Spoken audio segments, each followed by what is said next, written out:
Hello children, now let's start with the lesson clothes. Clothes म्हणजे वस्त्र. Okay. Try this. Do the following activity and make a note of your observations. तुम्हाला काही activity करून बघायला सांगितली आहे आणि मग त्याची नोंद घ्यायची आहे. तर बघूया कोणती ॲक्टिव्हिटी करणार आहोत आपण. Take a piece of a cloth and observe it under a magnifying glass. What do you see? तुम्हाला एक कापडाचा तुकडा घ्यायचा आहे आणि मॅग्निफाईंग ग्लास म्हणजे भिंग, त्याच्या खाली तुम्हाला तो कापड ठेवून बघायचा आहे. तर तुम्हाला काय दिसेल? ओके, तुम्हाला असं दिसेल की खूप सारे धागे उभे आणि आडवे असे विणलेले असतात. ओके, तुम्ही जवळून पहा एखादा कपडा तर तुमच्या लक्षात येईल की खूप सारे धागे असतात, उभे आणि आडवे असे विणलेले असतात. Study a sack closely. Can you see how it was made? आता तुम्हाला एक पोतं घ्यायला सांगितलं आणि त्या पोत्याला नीट पाहायचं, तेव्हाही तुमच्या हेच लक्षात येईल की खूप सारे धागे जे असतात ते उभे आणि आडवे असे एकत्र आले असतात आणि मग तो जे पोतं आहे किंवा कोणतेही जो कपडा आहे तो तयार झालेला असतो. Visit a tailor. For stitching clothes the tailor cuts clothes. Take a piece of cut clothes that he does not need. What do you see at its edges? बघा, आता तुम्ही जेव्हा टेलरकडे गेलात, ओके, टेलरकडे गेल्यावरती टेलरकडे जे कपडे लागत नाही, जे उरलेले कपडे असतात, जे छोटे छोटे तुकडे जे पडलेले असतात बाजूला खाली, ओके, तर त्या तुकड्यांना जर तुम्ही नीट पाहिलं तर तुमच्या काय लक्षात येईल की त्या कपड्यांच्या कडेला जे कापलेले कपडे जे असतात पडलेले, त्यांच्या कडेला खूप सारे धागे निघालेले असतात. ह्यावरून तुमच्या काय लक्षात येतं की जेव्हा अनेक धागे एकत्र उभे आडवे असे विणले जातात त्यावेळेस कपडा तयार होतो. ओके, आता पुढे काय दिलं आहे? You will see that clothes or fabrics is made by intertwining threads together. बघा, तेच दिलं आहे की क्लोथ किंवा कोणताही कपडा, ओके, हे तयार कसं होतं तर धाग्यांना इंटरट्विनिंग म्हणजे धाग्यांना जेव्हा विणलं जातं, उभं आणि आडवं विणलं जातं त्यावेळेस काय तयार होतं तर कपडा तयार होतो. Intertwining threads together is called weaving. Intertwining म्हणजे गुंफणे. ओके, तर जेव्हा दोन धागे एकमेकांसोबत गुंफले जातात तर त्या प्रोसिजरला काय म्हणतात? विविंग म्हणजे विणणे. Long threads are woven together to make clothes. आता असे खूप मोठे मोठे धागे एकत्र केले जातात, ओके, विणले जातात आणि त्यांच्यापासून काय तयार होतात तर कपडे. Where does this thread come from? आता हा जो धागा आहे तो कुठून मिळतो? Take a wad of cotton wool. आता बघा काय सांगितलं आहे तुम्हाला, एक प्रोसिजर सांगितली आहे करायला, ती आपण करूया. आपल्या घरात कापूस असतो, ओके, तर तो तुम्हाला कापूस घ्यायचा आहे. वॅड म्हणजे कापसाचा एक थोडा भाग घ्यायचा आहे, ओके, तो जेवढा लांब करता येईल तेवढा तुम्हाला करायचा आहे. Pull it add from either side to make it as long as possible. आता जो तुम्ही कापसाचा जो एक तुकडा घेतला आहे, ओके, त्या कापसाच्या तुकड्याला तुम्हाला जेवढं लांब करता येईल तेवढं तुम्हाला लांब करायचं. म्हणजे तुम्हाला काय तयार करायचं आहे? तुम्हाला वात तयार करायची आहे. Lay it on your palm and pressing it with the other hand roll it in one direction. आता सगळ्यांना माहिती आहे वात कशी तयार करतो. आपल्या तळ हातावर ठेवतो आणि नंतर मग आपण त्याला प्रेस करून रोल करतो एका साईडने, ओके, आणि मग आपली वात तयार होते. आता वातीचे प्रकार असतात, तुम्ही पाहिले असेल कसे आपण बारीक बारीक वात करतात, धाग्यासारखी वातसुद्धा वापरतो आणि अनेक अशा बारीक बारीक धागे एकत्र करून सुद्धा अशी जाड वात तयार करतात. ओके, तर अशी वात तुम्हाला तयार करायची आहे. हे कशाला तर तुमच्या लक्षात येण्यासाठी की जेव्हा आपण कापसाला असं रोल केलं त्यानंतर त्याच्यापासून काय तयार झाला तर धागा. ओके, तर आपण अशाच पद्धतीने कापसापासून काय तयार करतो तर धागे तयार करतो. ओके, पण त्यासाठी आपण मशीन्सचा यूज करतो, हाताने असे धागे तयार होत नाही. Note what happens. You will see the wad of cotton gets twisted into long wick. आता तुमच्या काय लक्षात येईल की आपण जो कापसाचा तुकडा घेतला होता, वॅड म्हणजे जो कापसाचा छोटा तुकडा घेतला होता, त्या तुकड्यापासून आपण काय तयार केली तर लॉंग वीक तयार केली, म्हणजे एक लांब वात तयार केली. Earlier a spinning wheel was use to draw yarn from cotton. आता यार्न म्हणजे काय तर थ्रेड, धागा. ओके, तर आता पूर्वी स्पिनिंग व्हील म्हणजे चरखा वापरायचे आहे आणि त्या चरखाच्या मदतीने आपण कापसापासून काय तयार करायचो तर कॉटनचे धागे तयार करायचो. Now days the same process is carried out on machines. आणि आताच्या काळामध्ये आपण सेम प्रोसेस मशीनवर करतो, कारण चरख्याने कॉटन थ्रेड काढायला वेळ लागतो आणि मशीन्सनी ही प्रोसेस खूप फास्ट होते. Cloth is made of cotton yarn. आणि आपले जे कपडे आहेत ते कॉटन यार्न म्हणजे सुती धागेपासून तयार होतात. Beside cotton what other materials can be use to make cloth. आता कॉटन व्यतिरिक्त दुसरे कोणते असे मटेरियल्स आहेत, कोणते असे वस्तू आहेत ज्यापासून आपण कपडे बनवतो. आता तुम्हाला माहिती आहे की कपडे आपले नुसते कॉटनचे नसतात, तर नायलॉनचे असतात, रेयॉनचे असतात. ओके, हे वेगवेगळे प्रकार आहेत आणि आपण पाहणार आहोत की हे कोणते प्रकार आहेत. आता मुलांनो, तुम्हाला नायलॉन आणि रेयॉन हे नावं तर तुम्ही ऐकलीच असतील. आता नायलॉन जे आहे ते कशापासून तयार होतं, तर नायलॉन हा जो थ्रेड आहे तो कोल, एअर अँड वॉटर या तिघांच्या मिश्रणातून नायलॉन हा थ्रेड तयार केला जातो. ह्यांच्यावर केमिकल प्रोसेस केली जातात आणि हा पूर्ण सिंथेटिक असतो, पूर्ण केमिकल्सनी तयार झालेला असतो आणि खूप स्ट्रॉंग असतो. आणि आपण या नायलॉनचे जे धागे आहेत त्यांना एकत्र करून आपण रोप्ससुद्धा तयार करतो. रोप्स माहिती आहे तुम्हाला, जे आपण ट्रेकिंगला आणि यूज करतो, किंवा मजबूत दोऱ्या ज्या असतात ज्या आपण कपडे वाळत घालायला यूज करतो, तर त्या नायलॉन्सनी तयार झालेले असतात.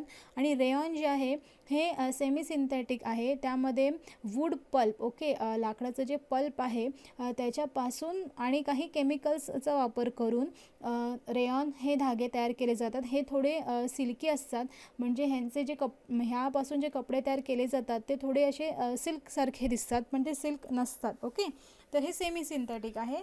आणि हे जे दोन नायलॉन आणि रेयॉन हे या धाग्यांपासून जे तयार झालेले कपडे असतात ते हलके असतात. ओके, शायनी असतात, आपण जे यूज करू शकतो. Okay, do you know, in order to win independence for our country, Mahatma Gandhi started a people's movement. बघा, आपल्या देशाला स्वातंत्र्य मिळवण्यासाठी महात्मा गांधींनी लोकांची एक चळवळ उभी केली होती.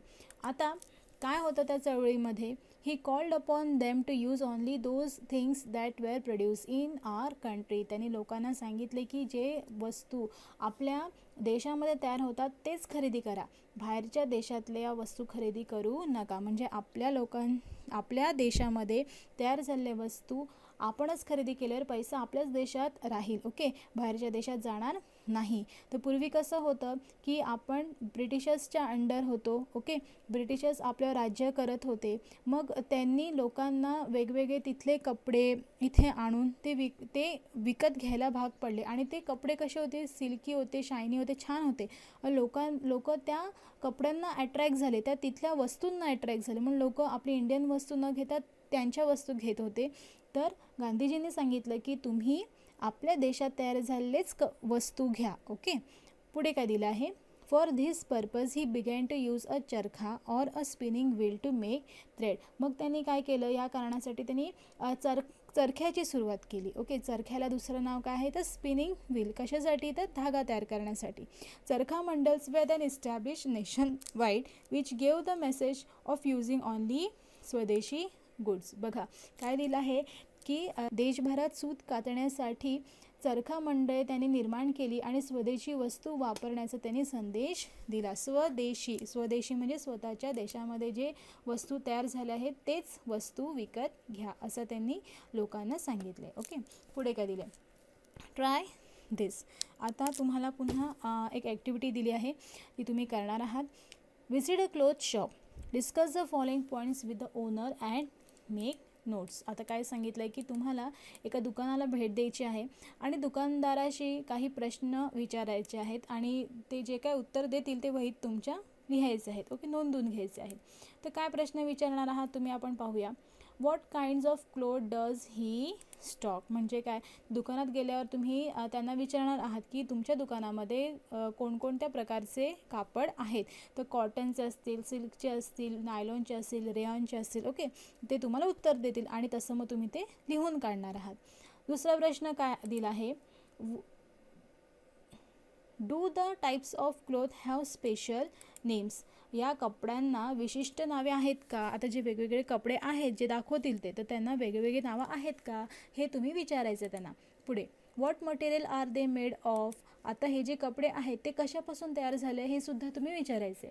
पुढे, what is the original source of that material. आता हे जे कपडे आहेत त्यांचं मूळ स्रोत काय आहे, हे कशापासून तयार झाले. समजा त्याने कॉटनचा कपडा दाखवला, तर हे कॉटनचा कपडा, मग हे कशापासून तयार झालं, त्याचं मूळ स्रोत काय, तर कॉटन आहे. ओके, आता असे प्रश्न तुम्ही त्या दुकानदाराला विचारायचे आहे आणि त्याची नोंद तुम्ही वहीमध्ये करून घ्यायची आहे. पुढे काय दिलं आहे, which region has the cloth come from. काय दिलं आहे की हे जे कापड आहे ते कोणत्या प्रदेशातून आले आहे हे सुद्धा तुम्ही विचारायचं आहे. Ask the owner for samples of different kinds of cloth. आणि त्या वेगवेगळ्या कपड्यांचे नमुने त्यांच्याकडून तुम्ही मागून घ्यायचे आहेत. ओके, आता ही ॲक्टिव्हिटी आहे ही तुम्ही करणार आहात. Okay, make a table of the information you get from the shopkeeper as shown below.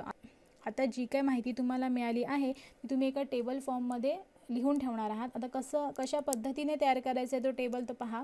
समजा काय दिला आहे, टाईप ऑफ क्लोथ म्हणजे कपडा कोणत्या प्रकारचा आहे, नंतर what it is made up of, मग तो कशापासून तयार झाला आहे. जसं इथे कॉटन क्लोथ हे टाईप आहे, कशापासून तयार झालं आहे तर कॉटनपासून. नंतर सोर्स ऑफ मटेरियल, आता हे कुठून आलं आहे कॉटन तर ऑफकोर्स प्लांट्स. ओके, आणि where the cloth is made, आणि हा जो कपडा बनला आहे तो कुठे बनला आहे तर कुठे तर भिवंडी. तर अशा पद्धतीने तुम्ही चार्ट तयार करायचा आहे आणि जी माहिती तुम्हाला मिळणार ती या चार्टमध्ये लिहायची आहे. Okay, you will have realized that cloth is made of different materials, for example cotton, wool, jute, nylon, rayon. Plants are the source of some of these material, some are from other sources. बघा, तर तुमच्या असं लक्षात येईल आता की कापड अनेक घटकांपासून तयार झाले असतात. जसं कापूस आहे, लोकर आहे, नायलॉन आहे, रेयॉन आहे, ताग आहे. ओके, यातील काही स्रोत हे वनस्पतीपासूनचे आहेत तर काही स्रोत हे वेगळे आहेत. ओके, आता पुढे काय दिलं आहे त्यांनी, make a collection of cloth samples obtain from the shopkeeper. आता त्या शॉपकीपरकडून तुम्ही जे कोणते नमुने आणले आहेत कपड्यांचे त्याचा तुम्हाला संग्रह करून ठेवायचा आहे. आता पुढे काय दिलं आहे, यूज युअर ब्रेन पॉवर, जरा डोके चालवा. Nylon and rayon are made of a tar like material. आता काय दिलं आहे पहा की नायलॉन आणि रेयॉन हे जे दोन थ्रेड आहेत ते डांबरासारख्या एका मटेरियलपासून तयार झाले आहेत. But then what is the source of tar, पण मग हे जे टार आहे हे डांबरासारखा जो पदार्थ आहे तो कुठून मिळतो. लक्षात घ्या मुलांनो, नायलॉन अँड रेयॉन हे नॅचरल नाही आहेत. ओके, नायलॉन हे टोटली सिंथेटिक आहेत, त्यात सगळ्यात केमिकल्स आहेत. आणि रेयॉन आहे त्याच्यामध्ये वूड पल्प आहे, म्हणजे लाकडाचं जे पल्प आहे त्याच्यापासून ते तयार होतं आणि काही केमिकल्स, म्हणजे ते नॅचरल नाही आहेत हे दोन्ही थ्रेड. पण आता टार कुठून आपल्याला मिळतं तर लक्षात घ्या, कोळसा तयार झाल्यानंतर दुसरा एक पदार्थ तयार होतो त्याला म्हणतात कोल टार. ओके, तो कोल टार प्लस वॉटर प्लस एअर हे असे मिश्रण एकत्र करून मग हे धागे तयार करण्यासाठी यूज केले जातात. ओके, तर टारचं मूळ स्रोत टार कुठून येतं तर कोलपासून टार तयार केला जातो. ओके, आता आपण पुढे जाऊया. Do you no clothes can be woven in 2 ways. आता तुम्हाला हे माहीत आहे का की कपडे 2 पद्धतीने तयार केले जातात. Sweaters, caps etcetera are woven with the help of knitting needles at home. बघा, आता तुम्हाला माहिती आहे की कपडे हे 2 प्रकारे विणता येतात. तर सुयांच्या साहाय्याने घरांमध्ये स्वेटर, कानटोपी, ओके, ह्या वस्तू तयार केल्या जातात. तुम्ही पाहिलंच असेल आईंना, आजींना. ओके, वूलपासून स्वेटर्स, टोपी तयार करतात. तर कसे छान पद्धतीने ते त्या धाग्यांपासून मोठा स्वेटर तयार केला जातो, कानटोपी तयार केली जाते, लहान बाळांचे कपडे तयार केले जातात. ओके, तोरण तयार केले जातात. ओके, तर धागे एकमेकांमध्ये गुंफतात आणि मग हे कपडे तयार होतात. पुढे काय दिलं आहे, handlooms and powerlooms are use to weave cloth on large scale. कापड विणण्यासाठी हातमागचा किंवा यंत्रमागचा उपयोग करतात. आता बघा, मोठ्या प्रमाणात कपडे तयार करण्यासाठी हँडलूम्सचा वापर केला जातो. ओके, हँडलूम्स तुम्हाला चित्रात दिसत आहे. हाताचा वापर करून इथे कपडे तयार केले जातात. आणि पॉवरलूम्स म्हणजे मशीन्स असतात, त्या मशीन्समधून आपले कपडे तयार होतात. ओके, तर हे 2 प्रकार आहेत कपडे विणण्याचे.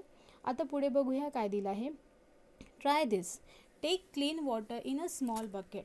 ओके, तुम्हाला काय सांगितलं आहे की एका बकेटमध्ये म्हणजे एका बादलीमध्ये तुम्हाला स्वच्छ पाणी घ्यायचं आहे.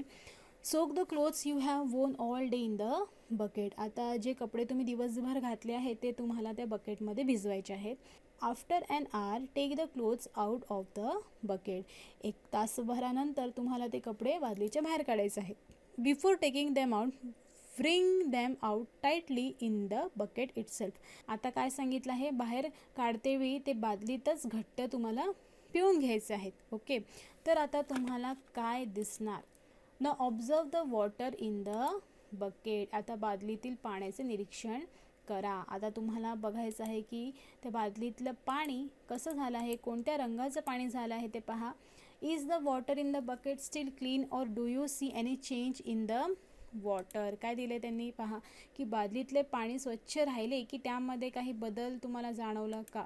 तर ऑफकोर्स ते जे पाणी आहे ते चेंज झालं आहे, त्याचा रंग बदलला आहे, कारण त्याच्यामध्ये कपड्यातले जे घाण कण होते ते पाण्यामध्ये मिक्स झालेले आहेत. You will see that when we use clothes they become dirty. म्हणजे तुमच्या काय लक्षात येईल की जेव्हा आपण कपडे वापरतो तेव्हा ते खराब होतात म्हणजे काय, तर त्याला घामाचा वास येतो. ओके, त्याच्यावर काही धुळीचे कण बसतात, म्हणून आपण रोज घातलेले कपडे दुसऱ्या दिवशी धुवून काढतो. ओके, कधी कधी काम करते वेळेस त्याच्यावर डाग पडतात. तर हे अशा गोष्टी आहेत ज्यामुळे कपडे खराब होतात, म्हणून आपण आपले क्लोथ्स डेली धुतले पाहिजे. ओके, आणि आपण नेहमी स्वच्छ कपडे घातले पाहिजे, ज्यामुळे आपल्या स्किनला कोणताच त्रास होणार नाही.